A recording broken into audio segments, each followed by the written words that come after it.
Christ mass is Christmas. Christ mass అంటే క్రీస్తు ఆరాధన. ఇది మన క్రిస్మస్ సీజన్లోకి వెళ్ళామంటే మనం అనుకుంటాం బట్టలు కొనుక్కుంటాం, గిఫ్ట్లు వేసుకుంటాం, చెట్లు పెట్టుకుంటాం, గిఫ్ట్లు పంచుకుంటాం, అవి ఇవి చేసుకుంటాం, తందనాలు, పాటలు, ఆడంబరాలు, క్యారల్స్ అనుకుంటాం. కానీ మనం జ్ఞాపకం చేసుకోవాల్సింది ఏంటంటే క్రిస్మస్ అన్న సీజన్కి అర్థమే క్రీస్తుని ఆరాధించండి అని జ్ఞాపకం చేస్తాం. క్రిస్మస్ నెలకు సంవత్సరానికి ఒకసారైనా పెట్టారు. ఎందుకంటే అరయ్యా బాబు మన బ్రతుకంతా క్రీస్తుని ఆరాధిస్తానికి అయ్యా, ఇంకా మన జీవితంలో వేరేది ఏమి లేదు, క్రీస్తుని ఆరాధిద్దాము అని జ్ఞాపకం చేస్తానికి.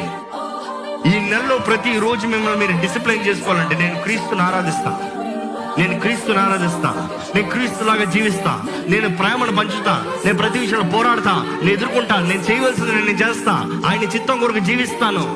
ఇది మనకు Christ mass is Christmas. Christ mass అంటే క్రీస్తు